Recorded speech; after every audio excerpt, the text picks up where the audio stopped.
Good evening and welcome to the Village Board meeting for the Village of Pleasantville. Today is Monday, February 10. If you are watching live on Monday, February 10, we encourage you to call in if you have comments or questions. Our call-in number is 769-1677. As always, you can watch live on Cablevision or Verizon Cable TV or on the web at pctv76.org. And within a couple of days, you can watch an on-demand webcast bookmarked by subject at pctv76.org. A couple of announcements to make. The first of which is that the annual tax grievance night, which is a date set by New York State, will be Tuesday, February 18 from 6 to 9 p.m. at the Clinton Street Senior Center at the corner of Clinton and Wheeler. If you are thinking of grieving your village taxes and it's just your village assessment that we're responsible for, you need to be in touch with the assessor. Before that date, Tuesday the 18th is the deadline for submitting a grievance. You do not have to show up at a grievance night to plead your case, but you're welcome to do so. But we encourage you, if you possibly can, to get in touch with the assessor first to file your paperwork. We have a couple of interesting things going on tonight and thus benefit from a big audience, and we will try not to bore you in the meantime, but a couple of other things to say here. One is, we've mentioned in the past that the village has contracted with an emergency notification system called Code Red. That is a system that allows us to make, in essence, a reverse 911 call so that we can call all the residents in the Village of Pleasantville if there's an emergency message, but it also allows people to sign up for other ways to be in touch. You can provide alternative phone numbers, a cell phone number, text message, and email. We are hoping that everybody who is interested in potential emergency conditions in the Village of Pleasantville, and we recognize that's not only residents, but also business owners and residents in the adjacent school district, should go to our website, pleasantville-ny.gov. On that homepage, you'll find a Code Red link, and that jumps you right into the Code Red system where you can sign up for whatever forms of communication you want. It was made apparent during the grim time after Hurricane Sandy, when so many people were out of power, that we had a lot of difficulty communicating with people. We were sending out regular emails. In lots of cases, people could have gotten them on cell phones, but either weren't at home or had no power at home. So if you give us these alternative ways of reaching you, we have a much better chance of doing so. So we've just sent out a mailing. It looks like this. Look for it in your mailbox. It reminds you to do this and walks you through how to do it. You don't have to wait for the mailing. pleasantville-ny.gov, click into Code Red. It will walk you through it. Anybody who is not internet savvy or would prefer to do this by phone can call the Village Hall at 769-1895 and provide contact information by phone as well. So get thee to Code Red. The other thing I wanted to mention, and I won't spend a lot of time on it, perhaps at the next meeting we can spend more time, is I'm just back a few hours ago from the annual meeting of the New York Conference of Mayors in Albany, which was both interesting and horrifying at the same time. Horrifying to the extent that there is a very long list of matters that are concerned to villages like us, and indeed villages all around New York State, that so far the state legislature has yet to deal with. There are a number of interesting things to report, and as I say, we'll talk more on another occasion. But one piece I wanted to mention is that the state controller, Tom DiNapoli, has had a system up and running for a year or so now to assess the fiscal stress of communities in New York State, and they have established a rolling series of reviews, released information about cities and towns, and on Friday released the fiscal stress scores for villages. Long story, but the score is based on fund balance, in other words, the money you have in the bank, operating deficits, cash position, short-term debt, fixed costs across the general fund and any funds involving water and sewer. The Village of Pleasantville ended up just fine with the highest honor called no designation.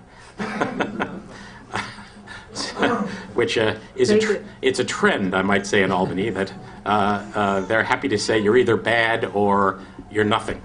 At any rate, our fiscal score was 20.8 8% of the potential points. Susceptible to fiscal stress required a score of 45, moderate at 55, significant at 65. There were 15 villages in New York State that got onto that list. So lots to be said on in various different angles about the controller's process. But I do think in the end it's probably a worthwhile thing, and certainly provides us with some interesting benchmarks about our own activities and to compare ourselves with others. So more on that later. Anybody who's truly a civics nerd can search on the web for New York State fiscal stress, and you'll get a raft of things from Tom DiNapoli if you're interested in digging further into it. So anybody else have anything to announce? So we're going to push one thing ahead on our agenda, and that is the first public hearing on a local law involving Hobby Street, which is a modest map change, and I think a matter that will go by quickly, so that the people who are particularly interested in that don't need to stay for the longer subjects. Then we're going to circle right back to these characters in green shirts who have really got an interesting presentation for us. I have been invited into their midst a few times and tagged along with them to IBM, and look forward to hearing from them again and thank them for coming. So, and thank many of you for coming on the same front. So we'll just do this quick public hearing. Is there a motion to open the public hearing on local law amending Chapter 185 zoning, Section 185-5 to change the zoning designation for 19 Hobby Street, Section 106.9, Block 2, Lot 9, from the multiple residence R3 to the A1 Business District? So, Second. Second. All in favor? Aye. Public hearing is open. Patty, you want to just describe this? I'd be happy to. This is a petition to amend the zoning map of the Village of Pleasantville to capture a property that's addressed at 19 Hobby Street into the Central Business District zone. It is currently in an R3 zone, which is a multiple family residence zone. The building as it exists now is a small commercial structure, single-story brick building that's vacant. Back in 2007 or 8, this property was in the Central Business A1 zone. The village rezoned it when it did a Marble Avenue corridor study and repositioned the zoning line in a manner where this property fell into a residential zone. The owner of the property is petitioning to have it rezoned into commercial for various reasons, and I'll yield to the attorney for the applicant, Charles Martabano, to explain the petition in detail and to put some more information on the record. Charlie. Yeah. No problem. Just a brief description is fine. We don't need to. Definitely, I'm going to Yeah. keep it brief because Okay. I am not one of the exciting things on the agenda tonight.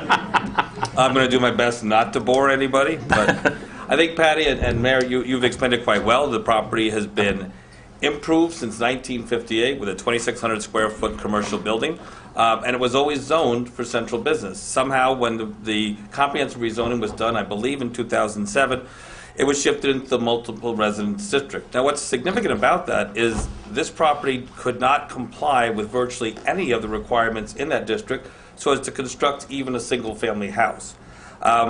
So that we've petitioned to have it returned to the A1 zoning designation.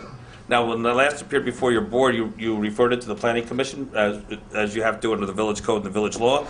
They have also set forth their recommendation, and I have it here, and I think it's part of your record, and they unanimously recommended that this be returned to the A1 zoning district. And that's as brief as I'm capable of being. Is there any comment from anyone else on this subject? Come on up. You could give us your name and address. Bob Sack, 58 Hobby Street. wait to come on the mic so they can Yeah. hear you. I got a big mouth, you can hear No, me. it's again. on TV. For TV. Bob Sack, 58 Hobby Street.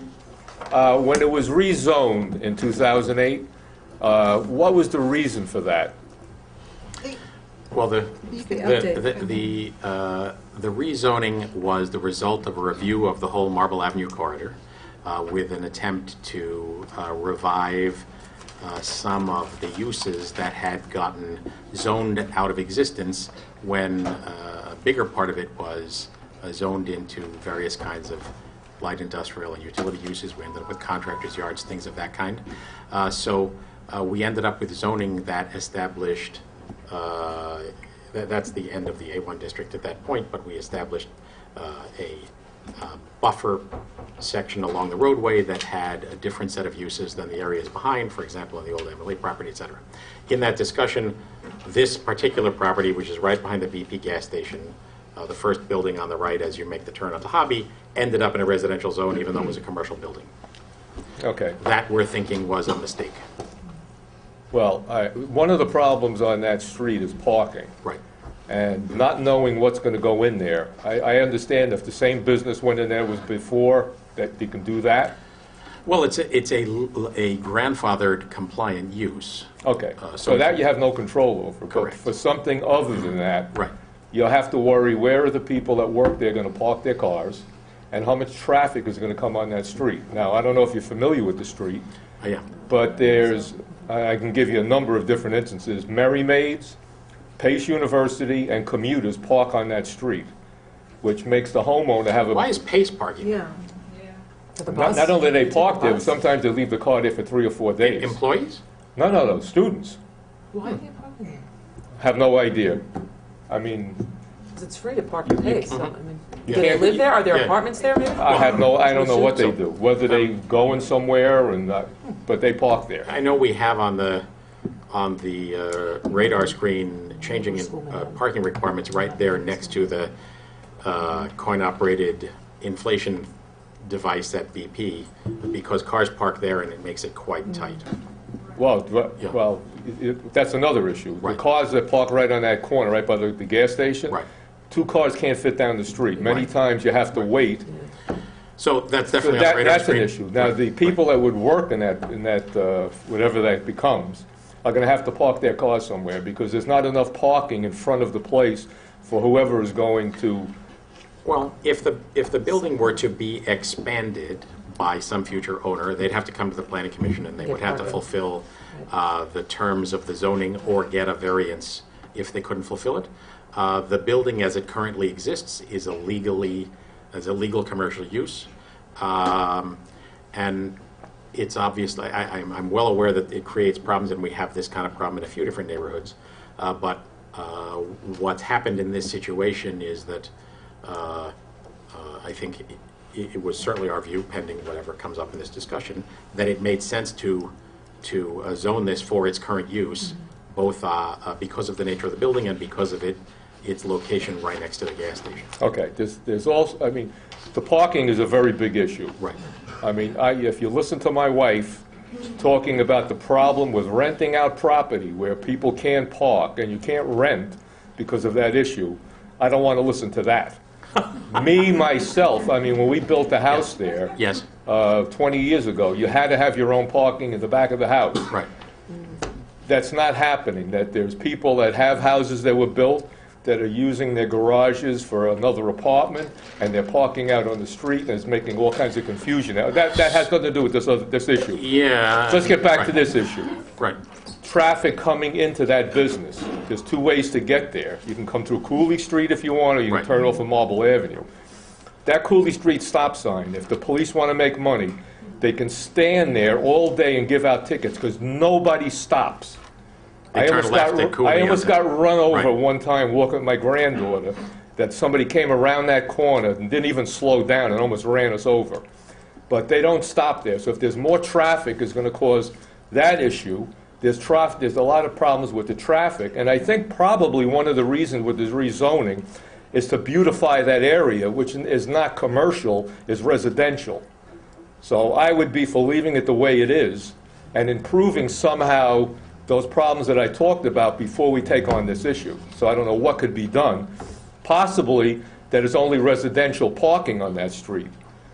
Well, So- I just think, my take on that is that the parking issue is a separate problem from this. Certainly, some future use that might be more intense at that site could exacerbate the parking problems, but I think that my sense of it so far has been that the logic of returning that to commercial zoning makes sense. I can tell you that we've also been in discussions that the property that's on the corner of Thomas and Cooley has recently been purchased. And we're in discussions with the owner of that property, who has some improvements he wants to make, but which also entails some issues about public right-of-way, and we've looked also further down the street, more towards the Art of Wine, about the potential to expand parking down there in the public right-of-way. It's not absolutely clear what our options are going to be, but I'm pretty sure we're going to end up with some more and better parking, and also a better curb delineation and a better, more residential feel. Well, it'd be nice if that was done first, Well, but rather that's- than the anticipation that's going to be done. Yeah, I don't think they're really connected issues. I understand why you're looking for those improvements, and I assure you we're working on that. I'm just not sure it's connected to the other issue. I recognize Well, that. the traffic and the Yeah. parking, that's an issue. People live on that street. Right. And it's dangerous I mean, in it's a that commercial area building because of... now. Excuse me? It's a commercial building now, so. Yeah, right, Right. but for whatever the reason was, there's a loophole now. And to have somebody else go in there, which again, we don't know what it's going to be and how much traffic it's going to entail, would rather not have that changed unless some of these other things are changed first. I mean, there's a number, look, we could have everybody on the street come down here and say the same thing. If numbers mean more, we'll do that. It's just that it's getting worse and worse and worse, and we really don't have a voice of saying anything. And what I heard is personally that there's a commercial building there, and now they're looking to get a commercial, change it to commercial. I'm saying, how did that happen in the first place? Well, if you're looking to change that area, now you're saying, I'm not looking to change it, we're looking to go right back to the way it was before. I would rather see it knock it down, put in a parking lot over there. Well, but we don't own it. Somebody else own it. does, you know. Well, whoever owns it. Right. Or put it, you couldn't put up a two-family house there? No, there's not an ability even under the, We'll give you a variance to Yeah. do that. well, You want a variance? we're not looking for variance. I'll help you, I'll push you for a variance for that. Not a problem.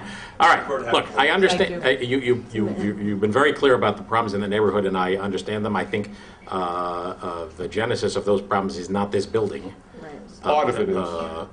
No, you It's can't blame it on the- that. the- We're very aware of those, as the mayor's saying, that those are, it's separate from this issue, and that these are problems there ongoing, not because that commercial building has been there for a very long time.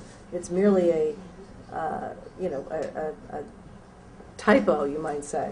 But Well, you know, can I those ask are you that- issues that we are definitely looking into those are real issues that you're bringing up, and it's not reliant on that. Well, one on thing, that if you property. made it just residential parking on that street, it would eliminate a lot of that problem. It would be a very simple thing to do. Well, we don't have the right to do that. Public parking is public parking. You can't distinguish between different kinds of users. I think part of what you're pointing out here is there is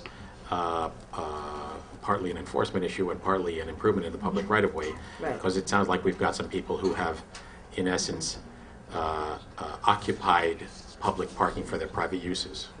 Right. So I promise you that we're on that case. All right, well, when you have another meeting, I'll be back. Okay. Thank you. Thank you. Anybody else on this subject? Any other comment? All right, motion to close the public hearing. So moved. Second? Second. All in favor, public hearing closed.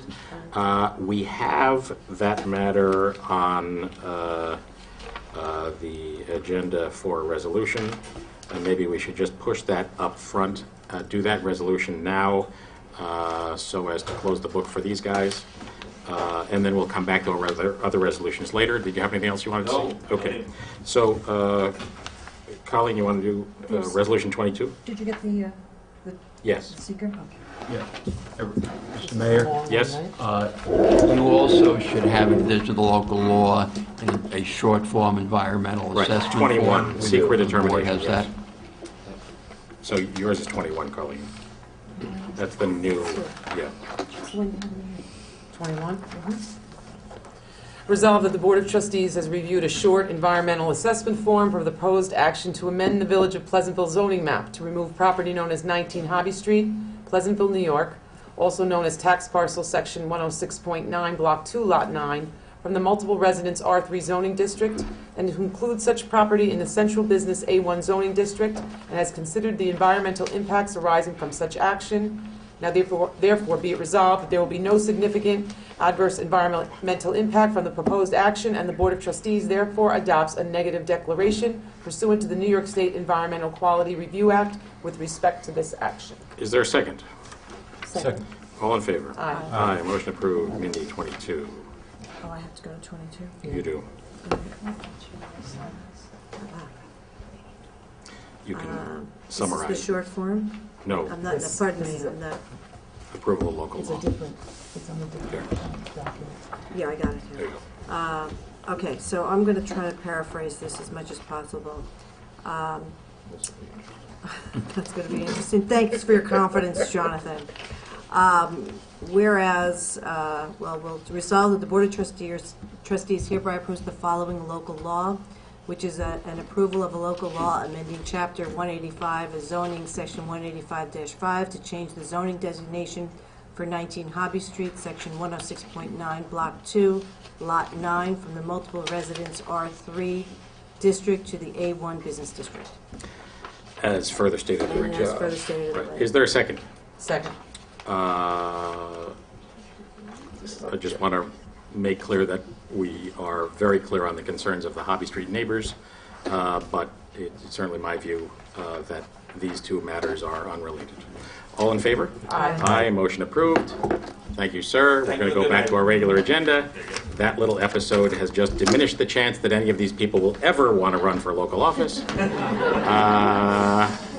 Bob Hughes, welcome. Thank you. Let me start with Chuck. If you can make sure you're on the mic. He will not unplug us.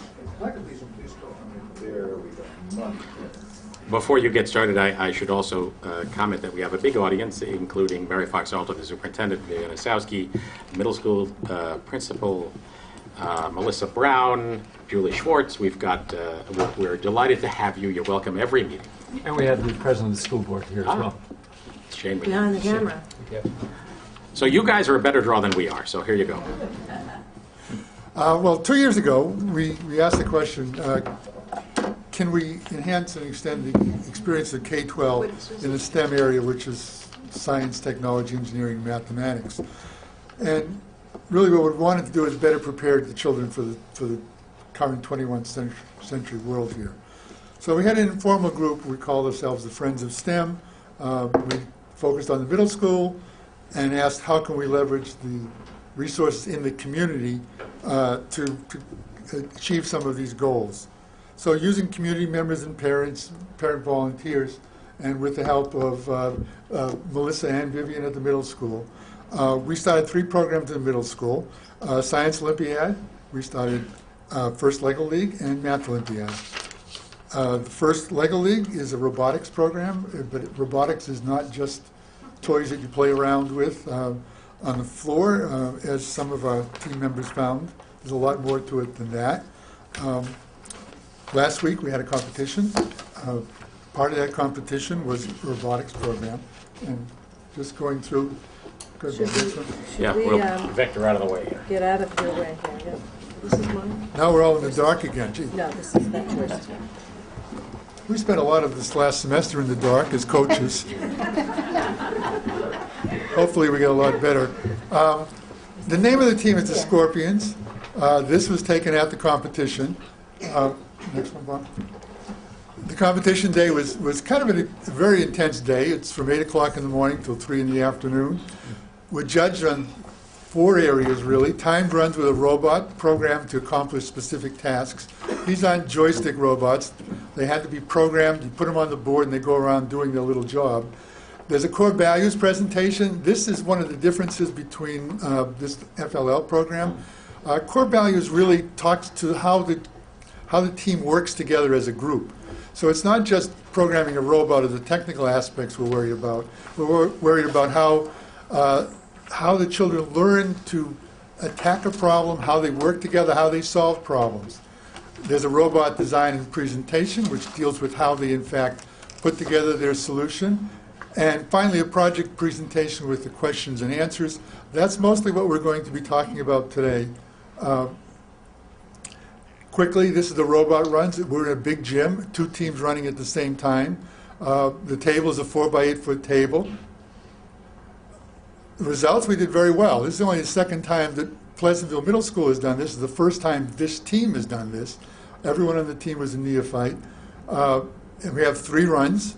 As you can see in the second run, we actually got the highest score, and the other ones we did with third scores. So we did very well in the technical part, but I'm not going to talk about that. We had the robot presentation, which is before another set of judges, talking about how we got together and decided what tasks we're going to do, how we build our robot. The core values presentation is a poster. Again, another set of judges talking about teamwork, what kinds of things we learned as a team, how we work together. And the project presentation, which we'll be talking about today. And the project presentation is based around the theme of the competition. The theme of the competition this year was Nature's Fury. Nature's Fury deals with storms and catastrophic events. The team had to pick a solution, pick a problem, and then find the solution. And that's what we'll be talking about, and I'm turning it over to Bob.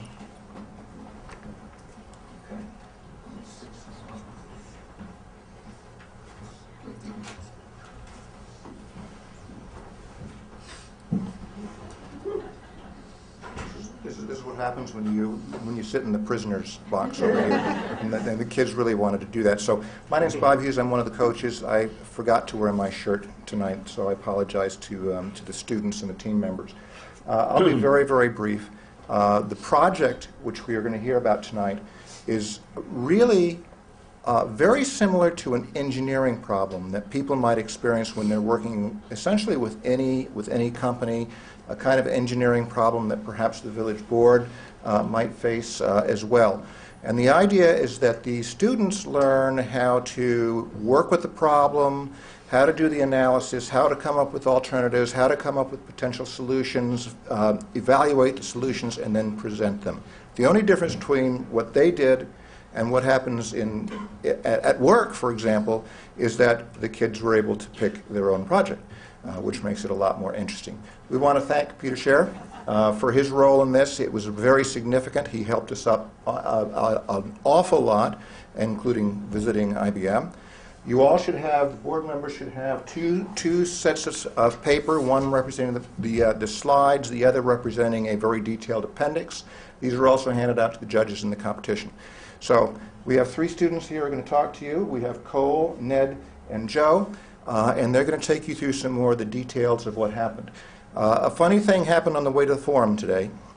Around 6:30 today, I discovered that I had 46 slides and 4 decks of presentations, and that obviously is way too many. So at the last minute, I kind of culled them down rather drastically. I apologize to the students that not all of your slides are going to be shown here today, but in the interest and the spirit of the time we have with the village board, we had to do that trimming. It also means that my execution on the button for advancing the slides may not be as smooth as perhaps it could be, so I apologize for that. So first we have Cole.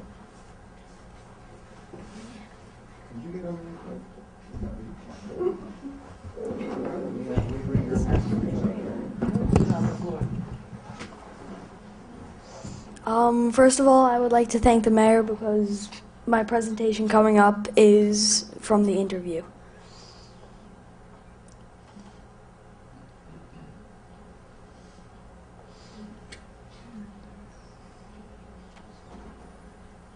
All right, so we interviewed the mayor, and as you know, we're part of the first LEGO League team that was formed to solve real-world problems. And this year, as Mr. Hughes and Dr. Mateo have said, our problem was Nature's Fury. We identified a community that could experience a natural disaster, problems that happen when a natural disaster occurs, an innovative solution that helps people prepare, stay safe, or rebuild. As part of this, again, we interviewed Mayor Shearer, a local firefighter, and another local citizen to understand what we should do to keep everyone happy and safe. Today we're going to tell you about our interview with the mayor and how we can partner with the community to help us to achieve this goal. The mayor's requested actions were to improve storm preparation and communication, better organize and quickly act upon storm data, and identify ways to partner with the community to help us achieve this goal. This helped us realize that improved technology and more localized weather information is important to the mayor because it will avoid some problems and solve others quickly. Now I need my flashcard. Now I'm going to hand off to my FLL team member, Ned, to review the appendix.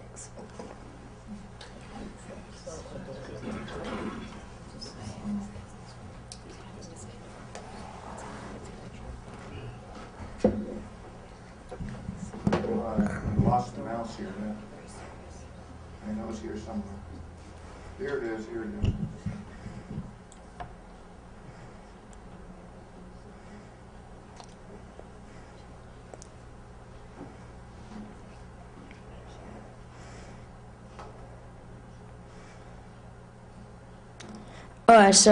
Yeah, my name's Ned, and I'm from the FLL team as well. I'm not going to say my street yet, because I'm not bringing up any problems yet. So I'm here to share with you guys the appendix. So we interviewed 4 people: Mayor Peter Scheer, a BRS teacher. Michael Ruffino Sr., he's a volunteer firefighter, and Joe Clark from IBM. So. Oh yeah. So Joe Clark, as a side hobby, I guess, takes river rides on the Hudson and brings people along. So our main thing here is the IBM Deep Thunder program, which is some very localized weather reporting. And so he uses that on his boat rides, so he can tell you exactly when the wind will die, and people are always amazed when he knows exactly when it will happen. So we took 2 trips for this project, one to the IBM Research Center, or twice to the IBM Research Center, one in November and one in January. And also to Dr. Jerome Taylor of Yorktown, and he's a National Weather Service private weather observer, and also a climate historian. So finally we made our budget. So we took all the prospective costs of these programs and stuff that we thought about in the process and added them all up. So those are our costs. And finally we have our references. Joe Clark, Michael Ruffino, Peter Scheer, and Dr. Jerome Taylor, and also some websites: NOAA.gov, UMWeather, Weather.com, and SciOli. And also we used the Weather Channel, little study guide. So now I'll hand it off to Joe.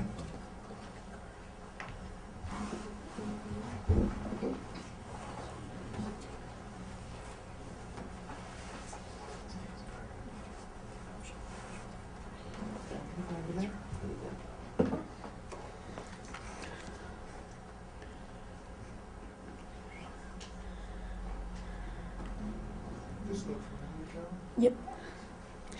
Hello, Mr. Mayor and the Village Board. My name is Joe O'Neill, and I'm here with the Pleasantville Scorpions.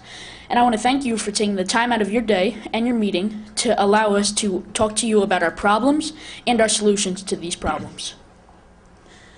So in Pleasantville, we're really known for 3 things: our great schools, the Jacob Burns Center, and sadly, flooding highways during hurricanes and other weather events.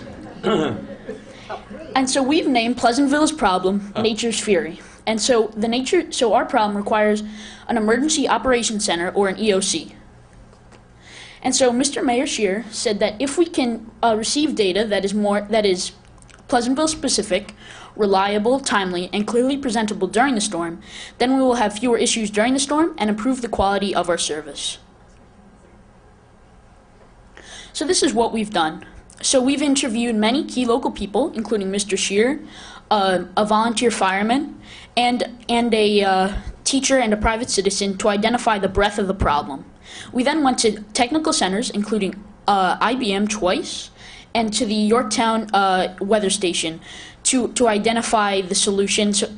And so then we analyzed all the input that we gathered, and we came up with our solution.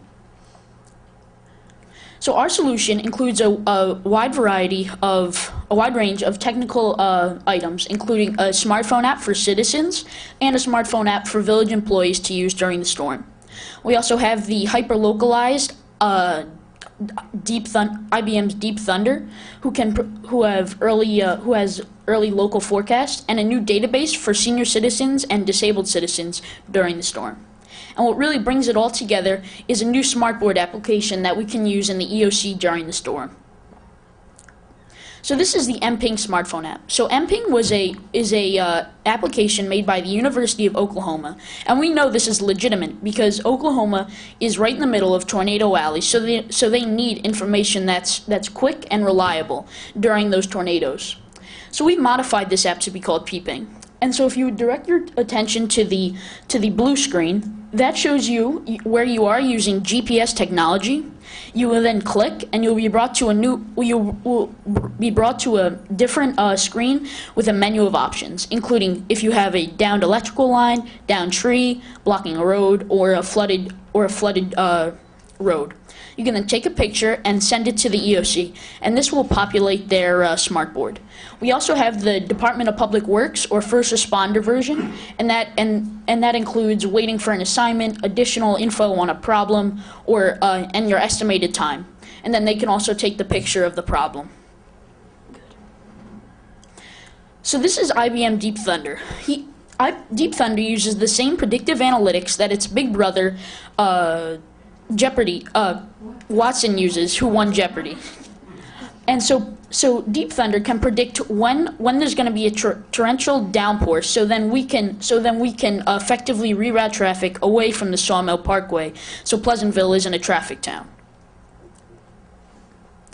And so what really makes Pleasantville nervous is knowing where our senior citizens are and if they're safe. So we've proposed a database for these citizens so we can know who needs what and how urgently they need it. So like I said before, this is the smartboard brings everything together. So here's how it would work. So this is how it would work in the EOC. Hey, I just got Peeping, and it looks like we have a down power line near the Senior Citizens Center. So we have an idle DPW guy, so we can get over there quick. Wait, but old Mrs. Jenkins is having a medical problem. What do we do? Well, it looks like we have another DPW guy, so we can get him over there quick to comfort her during the storm. I guess I go. Maybe the DPW guy will get cookies. Yes. So this is what we're doing right now. So, and we want to thank you again for allowing us to come here and share our ideas with you again. So now we want Pleasantville really to be known for three things: our great schools, the Jacob Burns Center, and using predictive analytics to help the lives of our citizens improve. Yeah.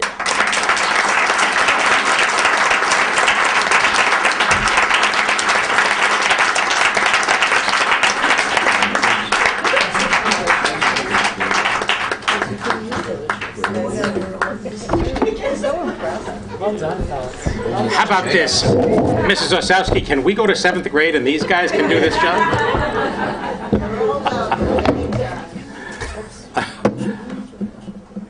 If anybody has more questions or anything, we'd be happy. No, I have one comment because during the Hurricane Sandy, this room was our emergency operations center. And we had, once the executive order from this board is given to open up an emergency command center, then it's the responsibility of the police department to run the command center. So it's really quite impressive what your firefighters and the police department and everybody does when they come together to put together the command center. But one of the things that we always said a whiteboard would be we have a white erase board that we put maps up, and the police department has quite a setup that they set up, but it's not electronic, and we are answering phones like it looks like you're on a telephone, Because if In 1956. In 1950, yeah, because everybody that's here is answering phones that, oh, there's a tree down over here, there's a tree down over there, but also it's if it could get to us that quickly, where you're not using the manpower in the room to write it all down. Then we were handwriting it because we didn't have enough computers, and then, I mean, it gets very labor intensive. So that kind of thing is really incredible, that your foresight there. So unfortunately, I hope we don't ever have to open up another emergency command center, but when we do, you're welcome to come up, even though you're not supposed to be on the street. Nobody listens to us, but you're not supposed to be on the street for a reason. But those are the type of things that will help our first responders and get out there. Well, yeah, but we thought it was just pretty easy to get a smart board. I mean, every other room in the middle school has one. So we should just take one of just take one theirs. from there? Yeah. Watch out, Miss Cabral. We'll tell You guys have a bigger budget than we do. Yeah. Yeah, you have a much bigger budget. Yeah, which one don't you need? See that, Mary? They're giving away your smart boards. It's all for them. It's not for the adults. Yeah. There are some apps out there, right? There are some hyper-local weather apps, like Dark Skies and Arcus, I think, are a couple. You guys take a look at those? And I think there's one, like I know on my TV, there's this thing called WeatherBug. Yeah. And it shows you, like, the 7-day forecast, and it's, it's local, it's where you are, and it says, how, what the chance of precipitation is going to be, how much it's going to fall down, or, how. Yeah, but some of these apps, so it may be your friend at IBM. It gets right down to the minutes, and they'll say at your GPS location, it's going to rain in 4 minutes. Yeah. Which is kind of it sounded like what you guys were saying. If we could move in that direction, Up to the minute. Mr. Shearer could go stand in front of Mayor Shearer could go stand in front of the Sawmill Parkway and direct traffic right off there, not get wet. Until you get there to relieve me. It's actually Yeah, I'm right behind you. after Sandy, we got together with our first responders, and that was the first thing that we talked about, was the better response between the first responders that are out there. At a certain point, they're not allowed to go out, either if the winds are too high or whatever. But that is what Jonathan was saying, is those apps and that communication is very important. Yeah. You identified all the right spots. Sure did. Now, if you could just make the Sawmill River Parkway not flood when it rains for an hour. $50,000? It's only, I wish it was only Yeah. $50,000. Well, Right person. one of the interesting things that arose when I visited IBM with this crew is the Deep Thunder project draws together, as they reported, many different sources of data to produce a much more complete weather picture. And in fact, one of the IBM scientists said that he was out of power at his home in Cortland for 2 weeks after Sandy, but the difference between his situation and ours is that he knew it was going to happen. So we sort of opened the edge of the discussion about whether the County of Westchester might potentially be a Deep Thunder client. The scientists who put all this together are not the people who turned it into a business model, and their sort of poster child, early adopter for this technology and many other IBM technologies is Rio de Janeiro. So I doubt that Pleasantville was on their list of prospects, but really an interesting discussion, and I thank you guys for having drawn all of us into it. So where from here? Are you done with this? You move on to a new project, or can we count on you to help figure out a way to make the app that will let us know if our employees are idle? We'll accept we accept all major credit cards. Just like our employees.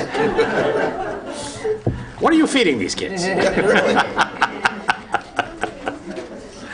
All right. Bob, did you have anything further to add? No, just thank you. Yeah. Thank Well, you, guys. thank you. Really impressive.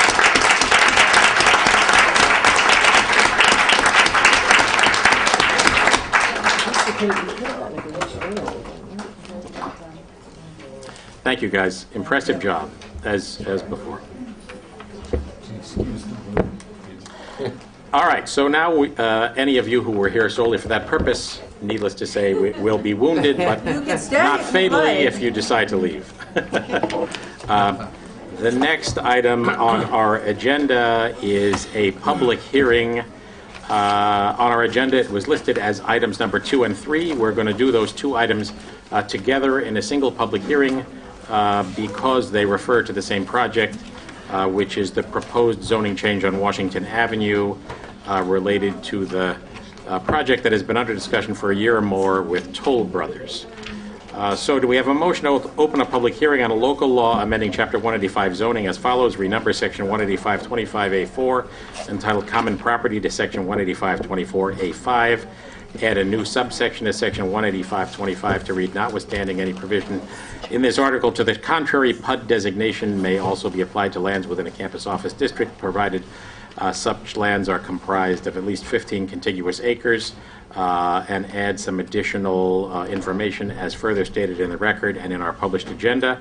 And lastly, a local law amending Chapter 185 zoning, Section 185-5, to change the zoning designation for 485-501 Washington Avenue, Section 99.14, Block 1, Lot 79, from the CO district to the PUD district. So moved.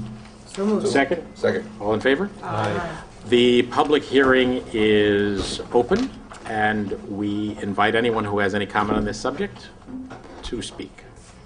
We'll kick it off. Welcome, David Cooper, representing Toll. Good evening, Mr. Mayor, members of the board. We were just joking the team before, so that's a very hard act to follow. I was going to say, yeah.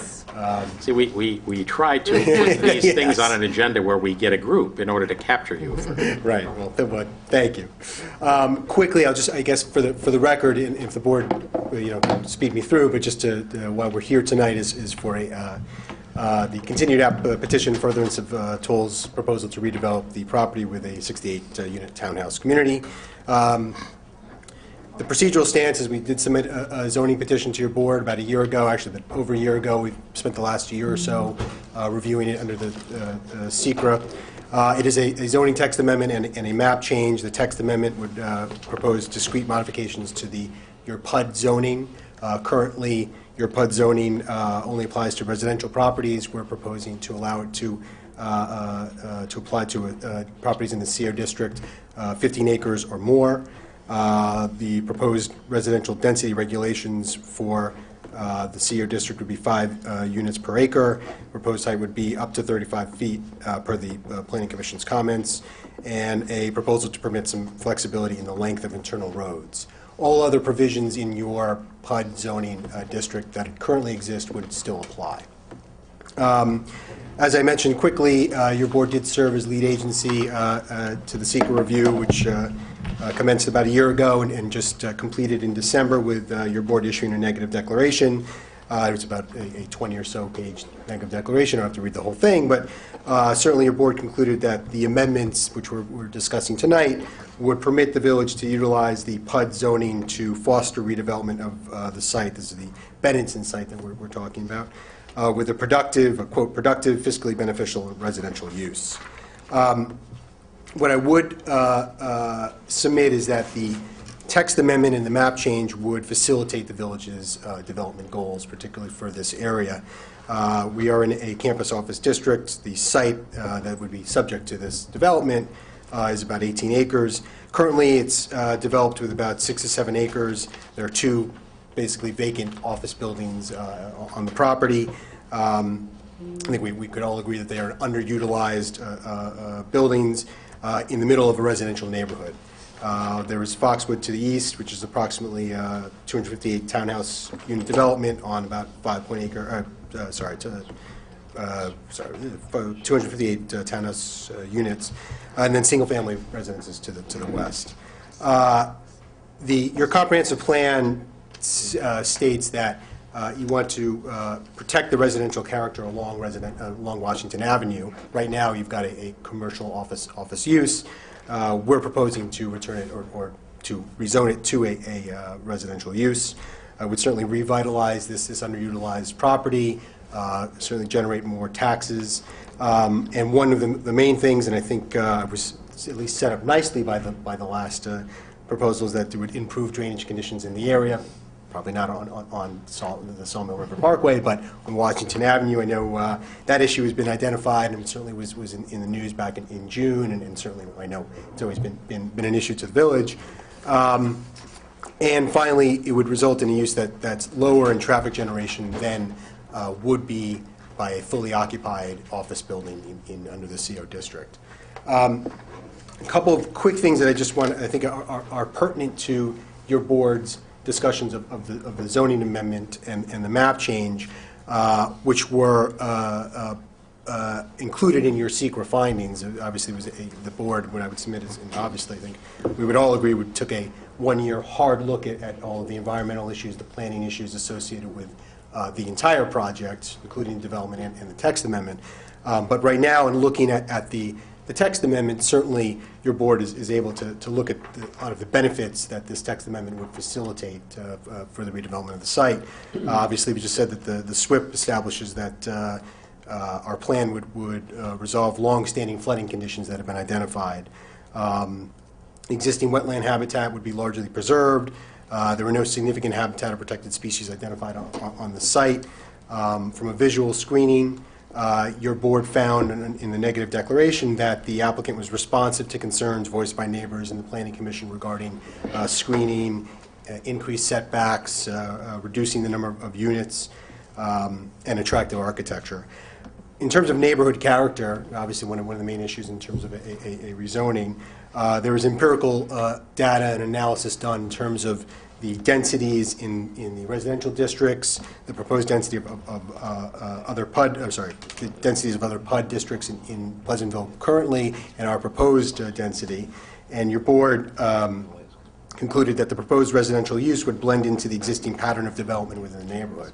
What I would refer the board to, and I don't think you need to read the entirety of this section of the negative declaration, but pages 14 through 16 of the negative declaration that you did adopt went in great detail to assess empirically and also from a subjective standpoint of the proposed density, the proposed redevelopment of the site. Would this be consistent with the neighborhood character? And the board concluded that the redevelopment would in fact be accomplished in a manner that's consistent with the existing patterns of development. Certainly from a rezoning perspective, and council and your planner can take you through it, from a rezoning perspective, this type of empirical analysis is the heart of what this board needed to do to assess whether the rezoning is consistent with a master plan and a comprehensive planning, which is required for rezoning. I would submit that the record that's before your board, which was compiled over the last year or so, is more than sufficient for this board to adopt both the zoning and the map change. Certainly, the team is here to answer any other questions, but without further ado, we'd certainly open it up to comment and continue with the night. Thank you. Let me just mention for the record that we received on February 4 a letter dated January 30 from the Foxwood Condominium Association. Eileen West is here tonight, and I assume she can speak for that letter, but just wanted to mention that is part of the record. We also had an exchange by email yesterday with Helen Muir, who's also here and can speak for her own concerns. Anyone like to speak? Okay.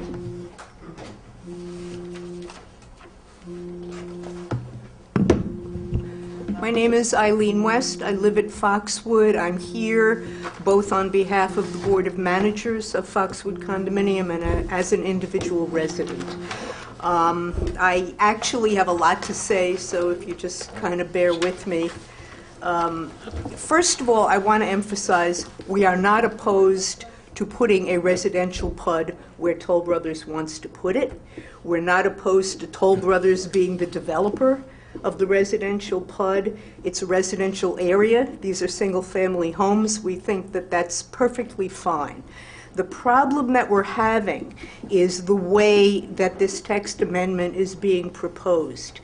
It is a residential PUD in a residential district. The PUD regulations say that a PUD can only be put in a residential district.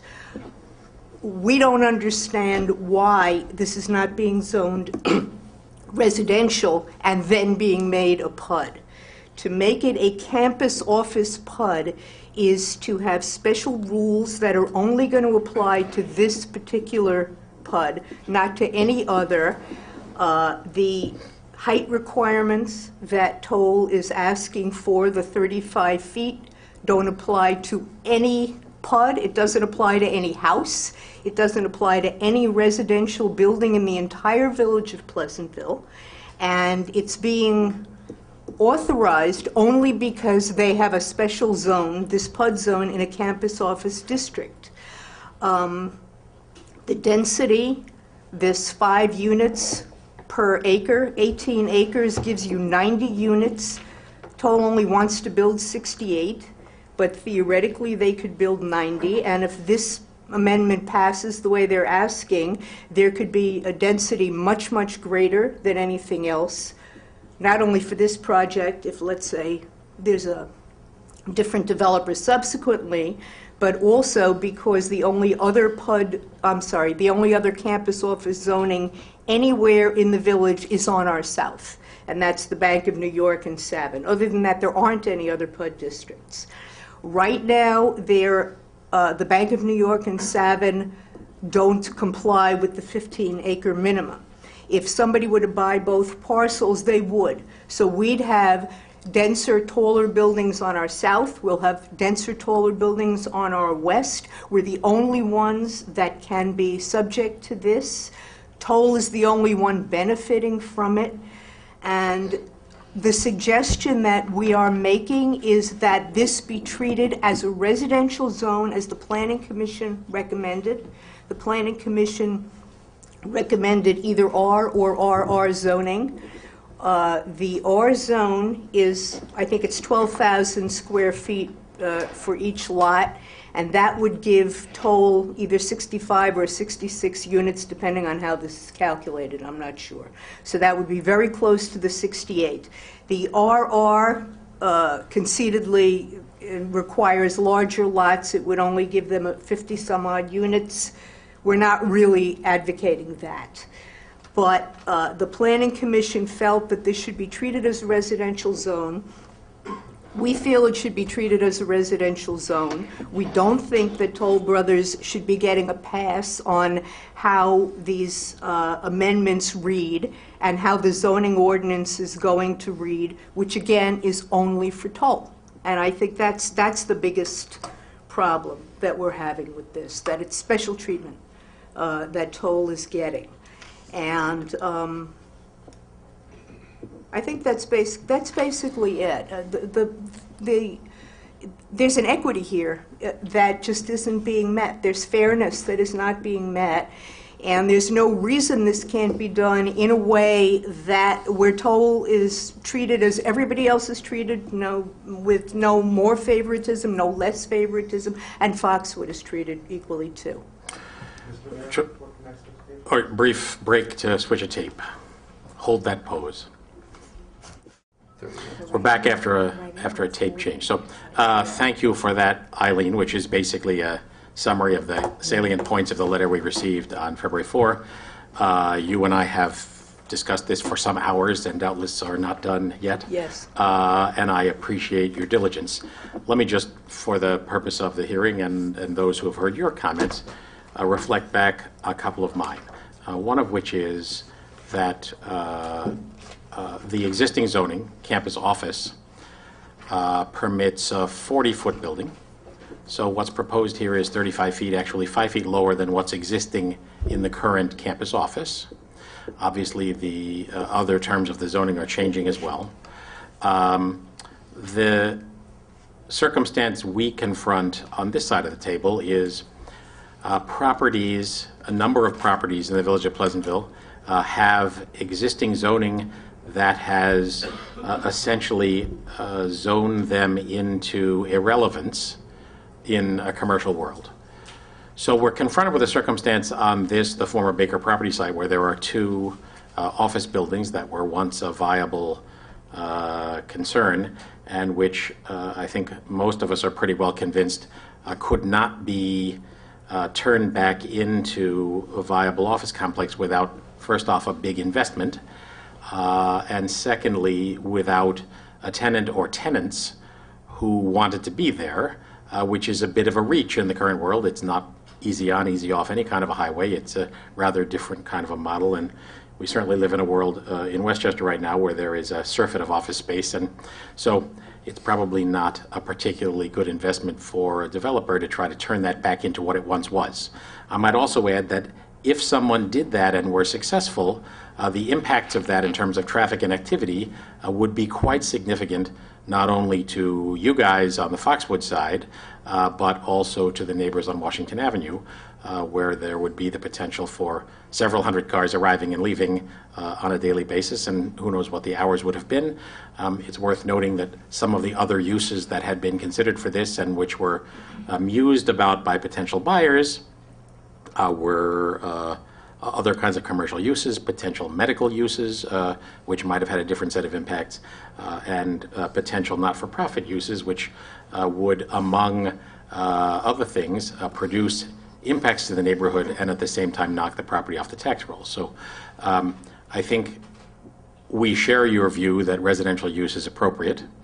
And the argument about whether it makes sense to overlay planned unit development zoning on top of the existing campus office versus changing the underlying zoning to residential first is partly a matter of strategy and partly a matter, I assume in your case, of imposing some more stringent requirements on the site. Am I right about that? No. It's not more stringent requirements. It's the same requirements that would apply. When I said more stringent, I mean more stringent than those that are proposed now. Yes. Okay. So that gets me, to the concern we have about whether the zoning that was written, and I might add written as a special case benefiting Foxwood, makes sense now 40 years later. Then change the PUD zoning. So the Foxwood is existing 258 units? 254 units. It was an evolution of what I think we all can agree is an odd site, the former Manville estate, that had been carved up into several different things, including the commercial uses that are today Savin Engineers at the top of the hill and the Bank of New York right next to you guys. So the reality we confront, or at least the way I see it, is development on your south border of a residential project following the terms of the zoning that's under discussion tonight would be a very happy development for Foxwood as compared to the potential that a future owner of the Bank of New York building used that as of right in an intense way. You're talking about a very big building, and blessedly, it's a building because of its specific use that is extremely quiet, shockingly quiet. A gift from the gods that that big commercial building is used in the way it is. But there isn't any promise that that will be the case forever.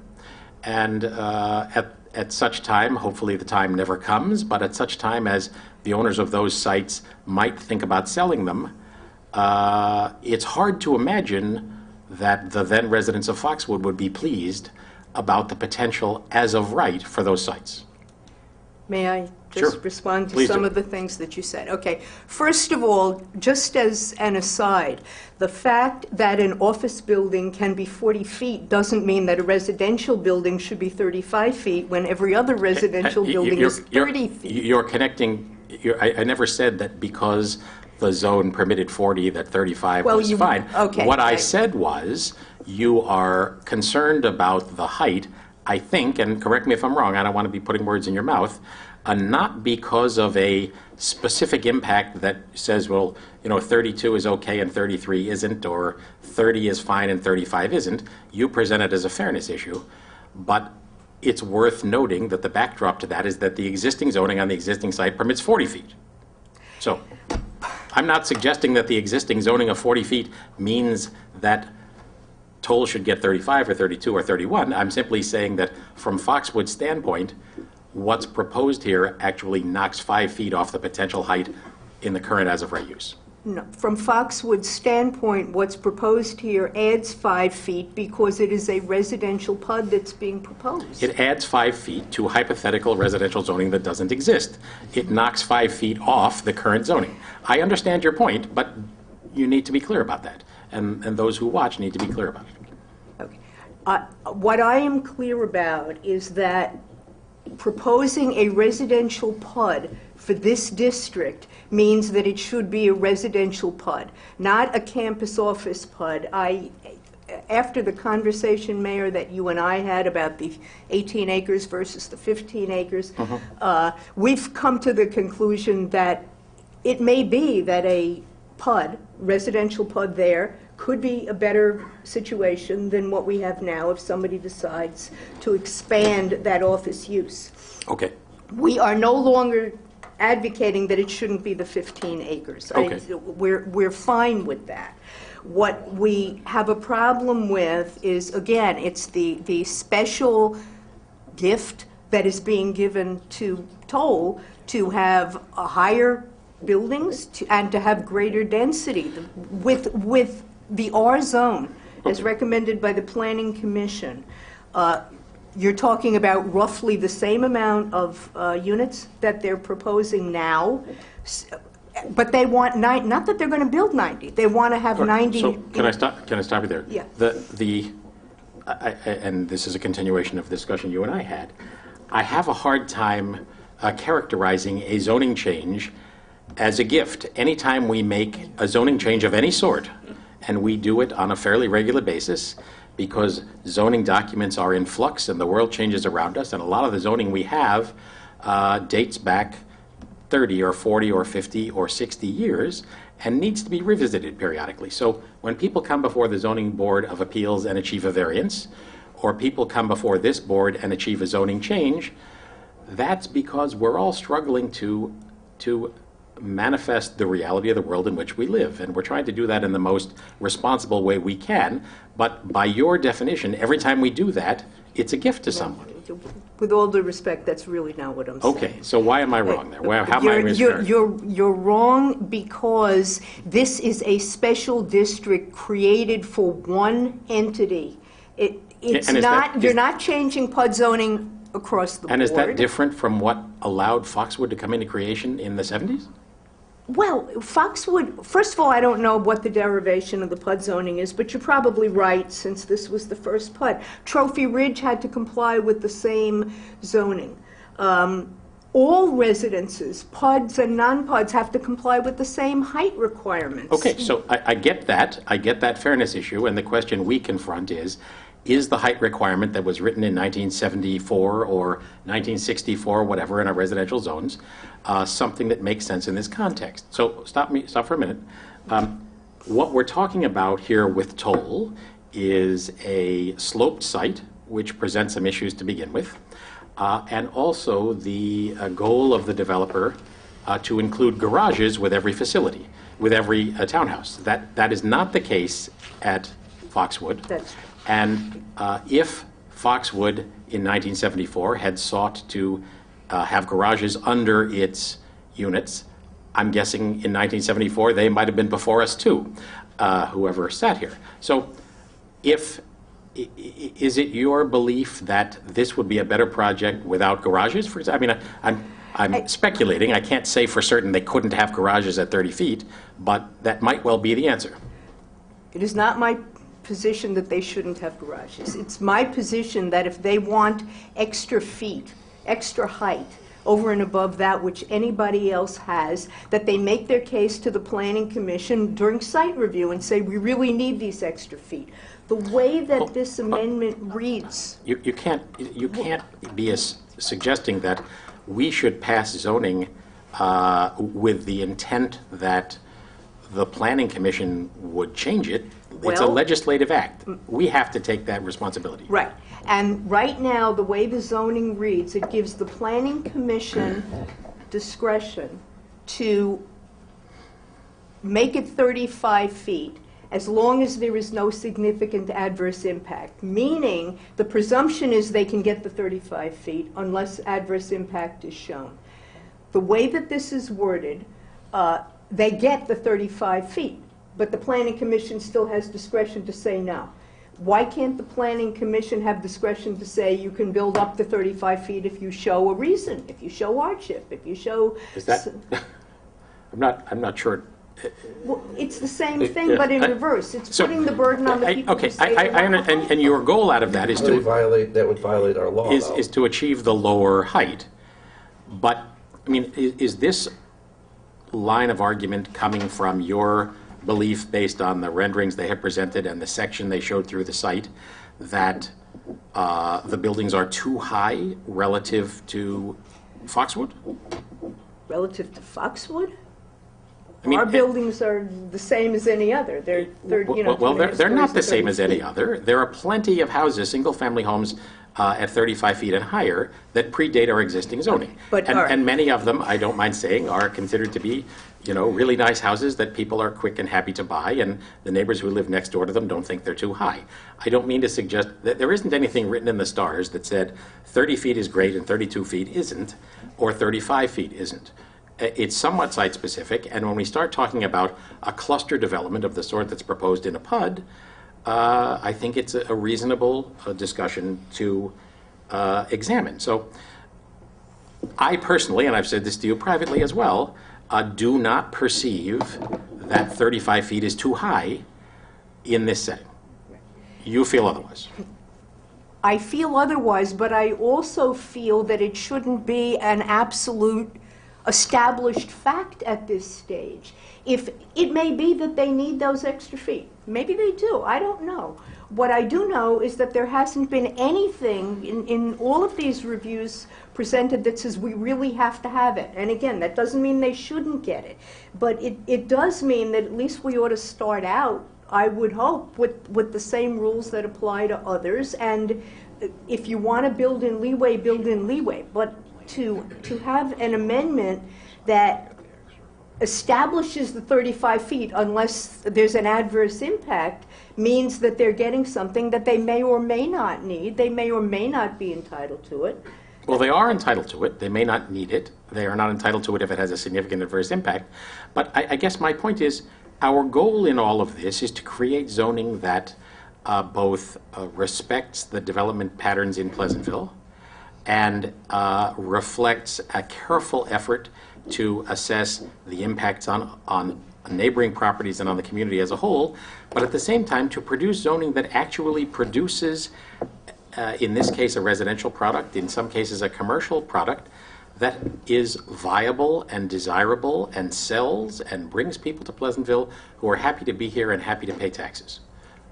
And all of those are wonderful and worthy goals, but there's no reason it can't be done based on residential zoning. So I suggest to you that if exactly the same requirements that were hatched for Foxwood, in what you don't describe as a gift, but clearly was by your definition, were applied to this site, and it had the potential, and I'm not speaking on behalf of the applicant here, but let's say it couldn't be accomplished without garages, I think we haven't reflected what's appropriate in the year 2014 for our new zoning. If people want garages in these units, especially units of this likely expense, and it wouldn't be in the interest of our community to pass zoning that says, yeah, you're going to have to give that one up. That's not what I'm advocating. I'm advocating starting with the premise that it's 30 feet unless there's hardship. Okay, so gotcha on that. I understand how you feel. And I'm advocating that they don't need 90 units on 18 acres. What they need is 68, which is what they're asking for, which the R zone basically provides. Can I ask a question about that? Is it your intent to build 90 units? Do you want the optionality to build 90 units at some point, or are you happy with 68? And is there room to give? Is there a reason that the zoning that you wrote the zoning amendment to allow for 90 when you really want 68? Well, first off, you couldn't possibly build 90 because you have to have roads and all of that sort of stuff. So, David, did you have something to say about that? Do you mind, Eileen? I mean, feel free to stay there if you want. No, there's no intent to build 90. This board... And let me just say, for clarity, that this is a coordinated review, and if you're approved for this project, it's the project you've shown us. It's not a bait-and-switch game. Right. Yeah, It'll be in fact, 68 units. If it were a bait-and-switch game, somebody would say, well, you'd have to reopen seeker. So that would a whole year and some odd would be thrown to the wayside. You studied a 70-unit proposal at first, got down to 68 units because of its various impacts identified, setbacks, et cetera. You issued a negative declaration based on the 68 units. That's what we're proposing. That's what if approved, that's what would be built there. The issue with the 5 acres per unit is 5 units per acre. 5 units per acre is the proposal itself, and forgive me, Eileen, but I think you're arguing out of both sides of your mouth at some point, because you're saying at first toll is being given a special gift just for themselves and treated differently, but then also arguing that, well, potentially there are other properties within the CO district that could take advantage of this PUD zoning.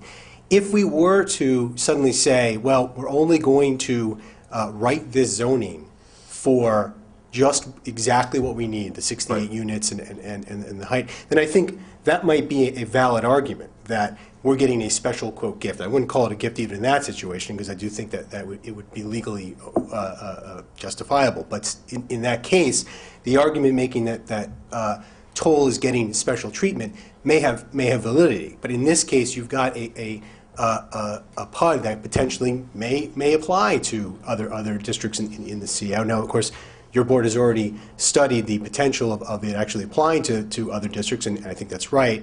They would have to purchase or combine the lots together and then come to your board and seek to redevelop it. And of course, if that were ever the case, first, both of those hypotheticals were actually to be met, this board, still within its discretion, could say, we don't believe that another PUD district in this area is consistent with our development goals. And so therefore, you as a legislative body still have all of the discretion should that ever occur, where I guess Savin and BNY were to combine and then suddenly come to you for another PUD. The short answer, though, of why, the 90 units, no, we're not seeking 90 units. Well, I guess, and just to bear with me if this is a silly question, but in 15 years, 10 years, whatever, and the development's wildly successful, and you found an area where you can carve out and put another 4 or 8 units, you could do that.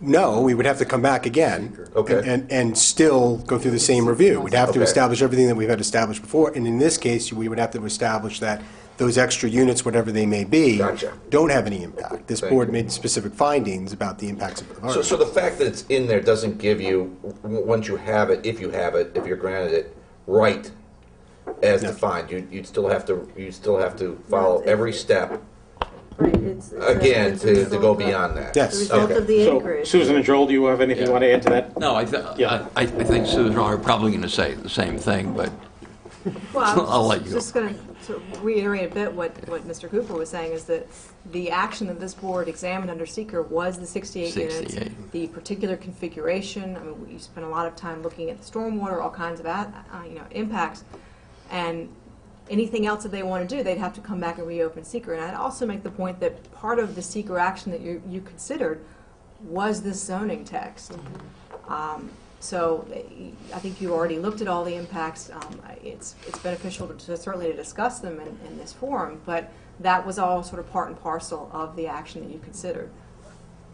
Okay. Right. Thank you. Do you want to respond? Well, the only thing that I would say regarding that is it's not so much that we're afraid that toll is going to come back, because it's correct. They would have to reapply if they wanted to build more than the 68 units. Further, as was clear in the secret process and our review, there are steep slopes, an area of wetlands, and a number of issues that mean that part of the lot is not I just wanted clarification because we kept hitting on that 90 units, and for people who haven't heard or understood what's going on, they're going to hear 90 units and think, oh my God, you know, there's an opportunity for them to go well beyond the 68 that we're Right, but really, and I understand what you're saying, but really my point was that by writing in the 5 units per acre, the density is being established, and either, I'm not really talking out of both sides of my mouth, because either there is nothing else that applies, which is true right now, or Bank of New York and Savin gets combined, and then they could, as of right, say we want 5 units per acre. So I don't see the reason for this going into the text amendment to say 5 units per acre when Toll doesn't want it, and it just gives denser project. Can I just speak? Yeah, feel free. Sorry to interrupt. It would not be as of right. I mean, there really is no as of right zoning in Westchester County, actually. But the whole point of a PUD is that the board would have the discretion to talk to the applicant and perhaps request reductions in the unit count, as you did with this application. It started out at 70, now at 68. I'd also just say in general, from a planning perspective, and I think you've touched on it, Mr. Mayor, these 2 sites, Bank of New York and Savin, perhaps may not belong for this world in their current use. It's sort of great that they're in this use. It's a low impact office type use, low traffic, low employee count. But those particular sites don't make a lot of sense long-term for office or commercial use. From a planning perspective, it makes sense to have them as part of a potential PUD because then it gives you greater discretion to control aspects of development. And I'm not disagreeing with that, which is why I'm so concerned by how this amendment is worded, because it could, if that occurs, it could affect us. But doesn't that mean, and again, I'm just trying to understand it, it only affects you to the degree of 90 units or 5 units per acre to the degree that a board sits here and says to the applicant, go for it. Go overwhelm Foxwood all around them with 90 units or 5 units per acre. The only way that happens is if a board says okay to the applicant. They can't do it just because it's written for Toll to do it. They have to actually get approved by a board to do that. They do, but Okay. but once it's in there, it's easier for somebody to say, look, it's 5 units per acre, it's right in the amendment. We would like to do that, your amendment authorizes. Yeah, but we get that all the time, and we say no. I mean, you know, it's. I mean, everybody tries to do that. Isn't the density of Foxwoods much greater Absolutely than that? not. Because Isn't it we have 254 units, but our 254 units are really the equivalent in terms of square footage of about 100 on 35 acres. We have an average unit size of about 1,100 square feet. It's one on top of the other, so we either have 2 or 3 levels there. So you're talking either about 2,200 foot equivalent or 3,300 foot equivalent. And when you do it that way, even though there are small units and there are 254, they don't add up to the same 3,000 square feet times 68 units. But by definition, it does. Well, and I agree with you that I understand what you're saying, but by definition. By definition, it does, and even if it was a Right. studio condo, which we don't have, that would be a unit as well, No, but I it's not taking up as much space. there's no doubt that what's proposed here is a different model of unit, but recognize also that the raw number of units also has significance in terms of the number of owners, the number of cars, the number of activity, et cetera. So, you know, I think we're both saying the same thing in a roundabout way about this project versus Foxwood, which is Foxwood has been an enormously successful project and remains so, and hopefully will remain so forever. What's proposed in this environment is a different kind of project, and they are bigger units in response to community and regional demand. The overlay that exists that didn't exist in 1974 is that there is a 10% set aside for fair and affordable housing, which means that developers incur lost revenue opportunity for some of the units because 10% of them are set aside and have to be sold at a lower rate. And I can tell you from commentary from quite a number of real estate agents that the kind of product that Toll has proposed in this project is believed by a lot of our local real estate agents to be in short supply and high demand. So those are happy bits of news for a community that needs to restore its tax base. You include in your letter a footnote suggesting a little peevishness at the association of a declining tax base with Foxwoods tax certiorari. And I bring that up because you did, and as I have said to you, and I've said many times, who among us does not do what the law allows? I don't mean to ding you for doing what the law allows, but what people need to realize is that the law allows co-op and condo owners to pay taxes at a fraction of the level of fee simple ownership. The Toll project would be fee simple ownership, same form of ownership as a single family freestanding home, and they would be taxed at full value, as compared to co-ops and condos, which in many cases are paying, I want to say 35 or 40 cents on the dollar at equivalent market value. Yours is worth 400, mine's worth 400. You pay half or less than I pay. So we didn't create that rule, you didn't create that rule, but that's what we confront. And when we have a series of rolling certioraries at the same time as we have a property like this that has fallen into disuse, it's been vacant for some years and has the potential to turn into not just a declining asset, but completely eliminated if it were to end up in not-for-profit use, a school or whatever. All great uses, but we got a whole lot of them already. So, part of our discussion about all of this is, does the project make sense economically? Does it appear to be viable in the future? Is it a product Pleasantville wants and will be happy to fill up, or those people who choose to move here? And lastly, if not this, then what? And those are very serious questions, and I think we've looked at them very seriously. And I suggest to you, as I did privately, that the if not this, then what discussion about Savin Bank in New York dwarfs the concern about 35 feet versus 30, or 5 per acre versus 3. I think that the safeguards in place ought, at least in my view, to give Foxwood a whole lot of comfort that their future is potentially, if this is approved, better protected than it is today. If I could just say one thing, and then I promise Okay. I will sit down. All right. Everything that you said, I agree with completely. I think it's a good use. Yes, and they're going to be tax receipts that the village needs. And yes, this should be done, but really, I'm imploring you to do it in a way that is fair and across the board, and that Toll gets treated as other developers are treated, and that's all we're asking for. We're not saying don't do it. We're not saying anything else. Okay, so I understand that. My last salvo on that is your perception of fair is the 1974 zoning.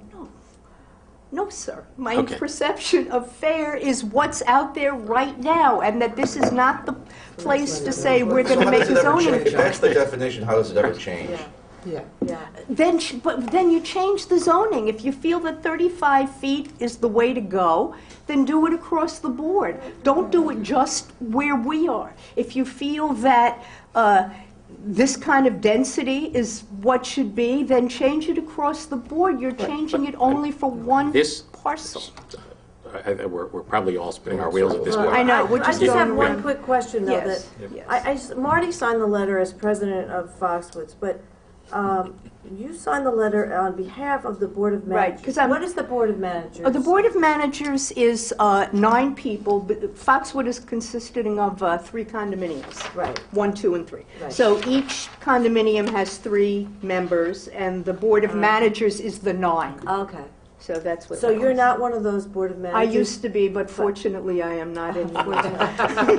You've paid your dues. Absolutely. Right? So you're writing this along with Marty as president on behalf. In other words, although I'm an attorney, I'm not representing Foxwood as an attorney, but I'm doing the writing because I'm doing You're the an writing. He knows. Yes. You're doing a good job of that. Thank you. So, unless you had something further, I No, I don't. respectfully might come back to you and ask to meet with the 9-member board and you and whoever else thinks appropriate, because firstly, I don't want anyone on that side of the table to misunderstand our thinking, and I would like the chance to communicate that directly, although perhaps they're all watching. Well, Marty is here, and I'm sure that... Yeah. Oh, Marty is here. There he is. So, okay. Thank you, Eileen. you. Anyone else? Helen, did you want to? Now you're going to argue for greater density. You never know. Hi, Helen Muir, 3 Hayes Hill Road. And in fact, what Mr. Mayor said is I was not quite clear on what it meant by 5 dwellings per acre, so I posed that question to the board, and I now understand it means aggregated over the whole acreage, so over the 18 acres, it's 5 per acre. So my concern had been that you couldn't cluster on 1 acre and leave the other 17 free, and I wasn't quite sure until Ms. West spoke about how specific it was to this property and not to any other. But having listened to Ms. West, I tend to agree with her that I don't understand how you're going down the path of a very specific definition for one property and not making it more similar to everything else, and then making it a variance going through the zoning and planning as everybody else does. Well, so... we don't need to go through that all again. Okay, but I just Thank you. I just want to respond to that. I doubt that the average listener spends much time with Section 185 zoning. But we have many different districts, as do most communities, and they are intended, in some cases, to reflect and ratify what was there before zoning was created, and in other cases, to reflect the fact that different things should happen in different places. And we would like to have a community that has a mix of housing types, a mix of housing densities, a mix of uses, and what's under discussion now is a modification, as you heard from Eileen, of the planned unit development zoning, which would modify it in this setting on campus office, in our campus office district, to permit what's in the code, the 5 units per acre, the 35-foot height, et cetera.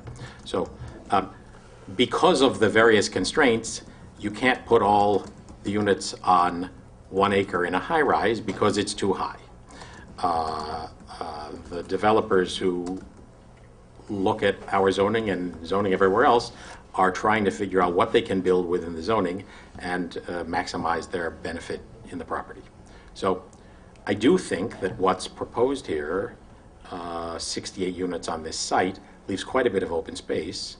Not, I understand, as much open space as many of us would like in a world free of economics, but we don't own the property. It's a very important piece of the tax base, and it needs to survive as that in a future iteration. Indeed, but to elaborate on that, the code, as you told me, is 5 dwellings per acre, and I think it's very interesting that in Foxwood the average dwelling is 1,100 square feet, and in this development the average dwelling is, I think it's what, about 2,500 average, or 2. Okay, so it's 2.5 times as big, or twice as big, and I think that that's a very lax definition of a dwelling to say you could have, 5 this size or 5 that size. I'm a little bit lost as why that's a meaningful number. Well, I mean, there are a whole series of other requirements built into all these zoning codes that constrain the development in various ways. And then, of course, there's the bottom line that nobody can build something that doesn't have a market to buy it or to rent it. So, zoning is an imprecise instrument. It is impossible to write zoning that creates with certainty a view into the future of what people will do with it. But I would say that, again, I'm speaking personally, that this community inherited by history a mix of neighborhood types and a mix of housing types, and it has nurtured that in ways both purposeful and accidental over the last 50 or 60 or 70 years. And what we propose here and are discussing tonight strikes me as very much appropriate in that continuum.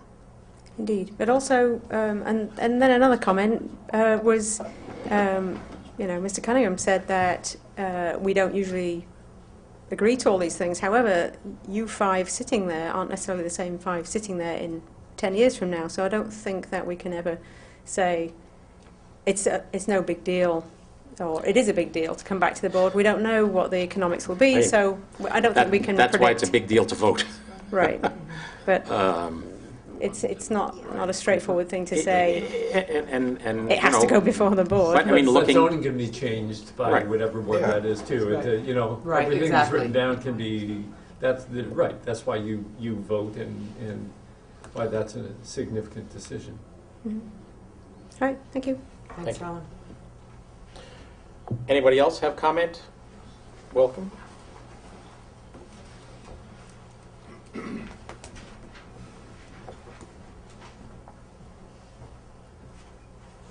Right.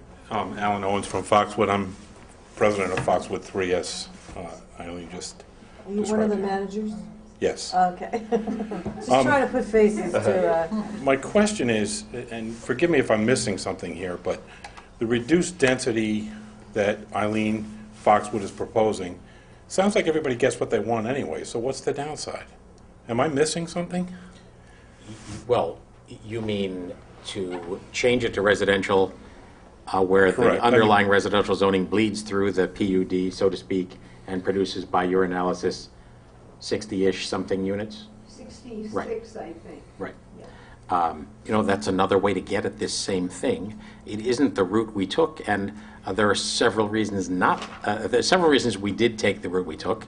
One of them is that if you change the underlying zoning of a current campus office site, you then render, in the case of Baker, or in the hypothetical of Bank of New York and Savin, those uses become grandfathered non-compliant uses. You have sort of written them into future extinction. That has some potential problems that might or might not ever be realized. There's also the question of some potential applicant who seeks to gain a zoning change and then flip the property for some other use. And so in this particular case, it's a coordinated review so that we know what we're getting. Further, as you have also heard, that similar review and that extensive State Environmental Quality Review Act process would apply to a potential future development on any other area in the campus office, Reed, Savin, and Bank of New York, if they ever came into common ownership. But I guess as a practical matter, if what I'm hearing from you guys is that the number of units Toll proposes, 68, is acceptable to you, I'm not sure it matters how we get to that number in the zoning, other than your fear that it might be too dense on your southern border in some future development. Correct. What I would say about that, and further to what I said to Eileen, is I think you want zoning on your south border that would encourage viable residential development if those properties ever flip. And what's viable in any market is a moving target, but it's an important issue.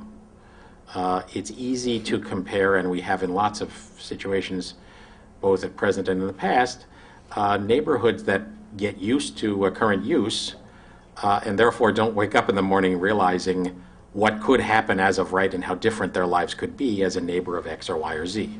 That certainly is the case for you guys on the south border. Okay, but again, it's there's been a lot of discussion about any proposal that would come in the future would have to meet approval. Yes. So it sounds like we have the ability to sort of plan ahead a little bit for lesser density that everybody seems to be in agreement is appropriate. Well, I'm not sure. You're I'm not sure what the misreading me. downside is. I think 68 units on the site that's proposed with the topography and the physical conditions there is an appropriate number. But I don't sit here saying that closer to 5 units per acre on a different site is decidedly wrong. I don't think that. you know, every site presents different problems, and So I guess certainly if the Bank of New York and Savin sites ever got assembled together, they would present their own set of problems. So what would be the line of delineation that would seem appropriate? And I'm not trying to be dense here. No, I understand. What would be the appropriate line of delineation? 30 units per acre? I mean, where would that be alarming in the language? I mean, obviously, Do you see my point? that's in part in the eye of the beholder. I think everybody would say 30 is not first off, you can't build 30 without high rises, but or higher rises. You know, I think it's like lots of things. It's easy to say, well, that's clearly too much, and that's clearly not enough to create a viable project. But what's just right is partly in the eye of the beholder, and maybe even more importantly, and I say this from quite a few years of looking at various kinds of proposals, in the specific project proposed in a specific situation. I think there are plenty of situations where 5 units per acre might feel pretty darn dense, and some situations where, deftly handled on the right site, it would be just fine. But again, the reality is any one of these projects has to have roads, it has to have access. People who buy expensive townhomes, even moderate-priced townhomes, want some outdoor space. We're certainly not going to end up with somebody proposing and gaining approval for something that would be characterized by, I think, any of us as, you know, some sort of a dense bunker with too many housing units stacked together. So I have not shown a light of truth on any of this. if you can, we're dying for it. Thank you. Thank you. Anybody else, or have we exhausted the oxygen in the room? Any further comment from the board? Is there a motion to close the public hearing? So moved. Second? All in favor? Aye. Public hearing is closed. So the board will continue this discussion and contemplate anything that has been said tonight. It is our tentative plan to post a vote for this zoning change at our next meeting, which is the 24th. But in the meantime, anyone who has further comment is welcome to pitch it our way, and we'll be more than happy to hear it. And I stand ready to come visit the Board of Managers if you all think that would be helpful. I'm inclined to think it would be, even if just 4 of us here. to make clear that all of us are hearing the same thing. So Yeah, there's 4 of us here tonight. We'll discuss it. okay, that's fine. We understand Whatever. the position. All right. And we do welcome all people who think it's a good use. Great. Thank you, Marty. Did you guys, Joel or Susan, want to add anything to the? No, I think Susan aptly stated some of the legal issues. It's just lucky that the 7th graders are gone, or they would be running the other way screaming. Be asleep. All right. Mr. Mayor, just want to make sure Yes. procedural. You're closing the public hearing but leaving the record open for comments until what date? Let's leave the record open for comments for one more week. Does that make sense, Joel? Yes. So that would be from the 10th to the 17th? Make it the 18th, we're closed on the Close Monday. 17th. The 18th? Yeah. Okay. Just in case people send. It's a deal. So we'll keep the record open, and we'll include any comments that we receive as part of the formal record till Monday, the 18th. It's our tentative plan. Tuesday the 18th. Tuesday the 18th, right? I'll get that at some point. It's our tentative plan to post a resolution for vote on Monday, the 24th. Okay, with that, back to the Yeah. mundane. Resolution 20. Jonathan. Resolved that the Board of Trustees, based upon the recommendation of the police chief, hereby appoints Joseph Zane to the position of police officer effective February 11, 2014, at a salary of $58,088 as per the rules and regs of the Westchester County Department of Civil Service. This appointment is subject to a mandatory probationary period of not less than 52 weeks to a maximum of 72 weeks. Is there a second? Second. We are in the process of planning the replacement of officers. We have received plans of retirement, and that is part of this process. We welcome Joseph Zane. All in favor? Aye. Aye. Motion approved. We did 21, which was the secret determination on Hobby Street, 22, which was the Hobby Street local law. Brian, 23. Resolved that pre-check register dated February 10th, 2014, covering electronic check numbers 1284 to 1332 and pre-check numbers 77241 to 77318 has been reviewed, and they are hereby approved as listed below. Various amounts for general fund, water fund, refuse fund, and capital fund for a total of $391,754.56. Is there a second? Second. Comments or questions about the check register? All in favor? Aye. Aye. Motion approved. Colleen, 24. Resolved that the Board of Trustees has reviewed the following minutes and they are hereby approved. Executive session Monday, January 13, 2014. Regular meeting Monday, January 13, 2014. Regular meeting Monday, January 27, 2014. Is there a second? Second. Comments or corrections?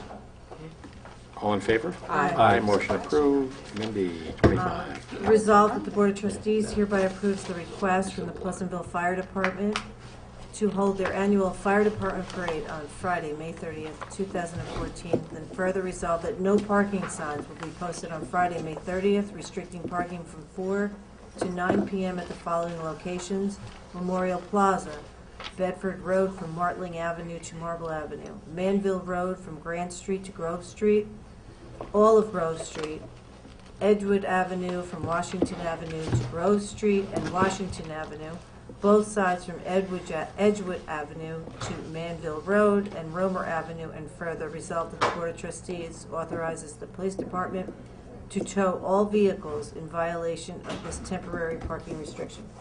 Is there a second? Second. One of the best nights of the year. Yes, it is. Friday, May 30, mark your calendars, Fire Department Parade. All in favor? Aye. Gotta go, Janine. Motion approved. Jonathan, 26. Resolved that the Board of Trustees hereby approves the request from the Pleasantville Day Committee to use Memorial Plaza for the Pleasantville Day celebrations on Saturday, May 17, 2014, from 6 a.m. to 5 p.m. And further resolved that the Board of Trustees authorizes the police chief to post no parking signs from 6 a.m. to 5 p.m. on Saturday, May 17th, and to tow all vehicles in violation of this temporary parking restriction. Is there a second? Second. Second thing to mark your calendars for, Saturday, May 17. Can't say enough times thank you to Ginny Brentano, who is the chairwoman again of Pleasantville Day, the anchor and the rock of that event. All in favor? Aye. Aye. Motion approved. 27. Resolved that the Board of Trustees hereby authorizes the village attorney to proceed with the settlement of certiorari petition by Esposito as follows. The year 2010, the assessment $64,650. The revised assessment would be $54,600 for a reduction of $10,050 and a refund of $802.34. 2011 assessment $64,650. Revised assessment $60,480. Reduction of $4,170 for a refund of $342.78 for a total of $1,145.12. Is there a second? Second.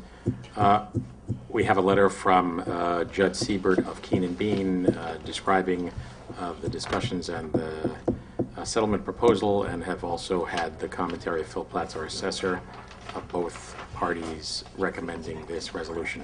All in favor? Aye. Aye. Right. You hear that? I didn't This is hear you, far less Jonathan. offensive than some of the It sure other ones, is. but Number 28. It's resolved that the Board of Trustees hereby accepts an anonymous donation in the amount of $2,000 towards programs at the Clinton Street Senior Center. Is there a second? Second. There is a continuing flow of donations, large and small, to the Clinton Street Senior Center, which is a testimony not only to the good works that go on down there, but to the extraordinary generosity of lots of people who benefit from those services or who appreciate that those services are available. Thank you to Anonymous, whoever you are. All in favor? Aye. Motion approved. 29. Resolved that the Board of Trustees hereby approves the following budget amendments to increase capital for state and federal aid revenue and expenses for the Lake Street Pump House Storm Mitigation Project. The amount to increase $3,405.75 from state aid Lake Street Pump House. The amount to increase is $10,781.26 to the Lake Street Pump House 2010 storm mitigation. And the other half of that, $7,375.51 from the same federal aid Lake Street Pump House to equal the $10,781.26. So this is housekeeping that leads into the next resolution that closes this capital account for state and federal aid that we got on this project, which was... Spoiler Exactly.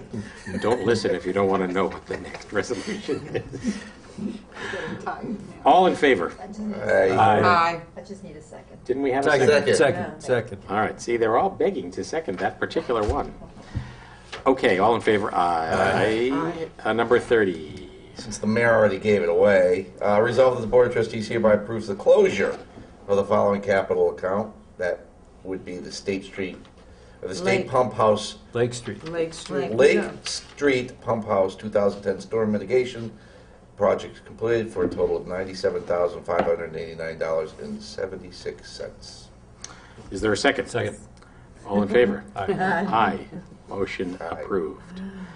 That be the last of our resolutions. Did anyone have any new business? Mayor, we do have one more oral communication, since we did not have oral communications this evening. We have Welcome. Yes, please. Helen Sorry Mira. your audience has been lost. They're watching at home. Too bad. Helen Mira, 3 Hazel Road. And I don't quite know how these flow, so I didn't know if I should have spoken before. No, we this is closed the fine. public. Normally it's in the beginning, Right. but because We had of so all much the- going That would have on. been nice. I could have Yeah, I been know, out that would have of been nice for you. here. I just came as a concerned citizen to just to reiterate the statement that the mayor made 2 weeks ago about the officer who had been in a little bit of I don't know what the word is, trouble might not be the right word, for some social media postings. And I just wanted to say that we, a bunch of us, appreciate you dealing with the situation. I know it's all very tricky, but we do want to ensure that the entire community has a confidence in the police and that we have freedom from prejudice and racism in this village. And I know it was fairly punitive, but I do not know if some people of colour feel completely comfortable. So I just want to suggest that we do some kind of outreach to maybe do a bit of bridge building. I don't know if maybe a working group with, I guess they use this word stakeholders, you know, from maybe some different parts of the community. Churches, Pace University might be a good one to reach out to, schools, similar, whatever we can think of, just to kind of have an agreement about how we conduct business and run our lives if we're part of government. So I don't know. So, I mean, I thank you for that. I think the agreement might not be the right word. The agreement we all have as this board, as managers of our employees, and as residents is, as I said a couple of weeks ago, every person who crosses this border and passes through here or lives here or has reason to be here deserves to be fairly and equitably treated, and one's race, one's religion, one's hair color, whatever it might be, ought not enter into that. So that agreement is in place in circumstances where we fear that's not fully understood or where we fear it's been violated. We will act as we did. As you know, it was a complicated situation and one that we struggled with mightily in a circumstance that we were very, very, very unhappy about. So, but I think, you know, I think your suggestions are good, and we should give some serious thought to the ways in which, you know, not even necessarily specific to this incident, you know, people end up in their own sort of silos, and you know, there are lots of circumstances where drawing people together who aren't always, you know, sharing the same meeting table would be a good way to start to highlight some of those things. So we'll work on that. All right. Thank you. Thank you. Thank you, Helen. Anybody else? The only thing I will say is that we've got a number of our police officers, specific to police, since this was a police incident, are in the community working with kids. They're in the community working with their parents. They're extraordinarily visible in that sort of outreach. Not that more can't be done, more needs, you can always do more, but I don't want it to be left with the feeling that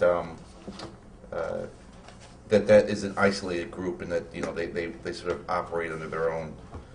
The idea of community policing is one that we've kicked around and has been a buzzword here since I've been on the board. And I do believe, with the unfortunate, and it makes you really reconsider things. And Peter says we were unhappy, which is very, very unhappy, which is a understatement as far as I'm concerned about that whole thing. But it forces you to reassess. And to your point, Helen, I think importantly, do a double check that you're doing everything that you can be doing, whether a situation arises to force you to do that or not.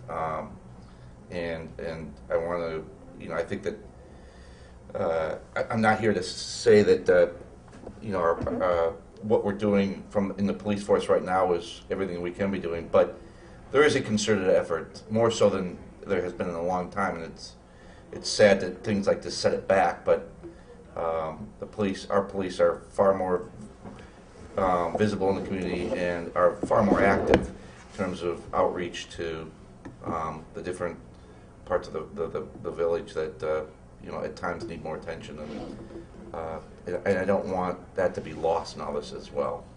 So, thank you for reminding us. Likewise. But I would also like to say that I can't remember an issue where I had as much emotional communication from members of the community as this one. People calling me, stopping me, coming to see me, and horrified that it happened, and afraid that it wasn't really well enough taken care of. But as everyone has stated, this was a complicated case, and it wasn't easy for any of us. But you should understand that in all my time on the board, there's no case that bothered me more than this case did. And having said that, I am happy. I am reasonably happy with how it ended. And there are things we just can't talk about. And I hate it when people on board say that. But in this case, it's just the way it is. But it's not a perfect world, and there was no perfect solution here. So. Well, thank you. I agree with all that was said. Shane's given us the 2-minute before a new tape, and we'll try not to go to another tape. But let me just say, Helen, thank you for your thoughts. And one of the there ought to be a benefit in dark clouds, and one of them is I think we're in a better place today, having had the many discussions that have already been had, and it's our obligation collectively to maintain that momentum. So, thank you.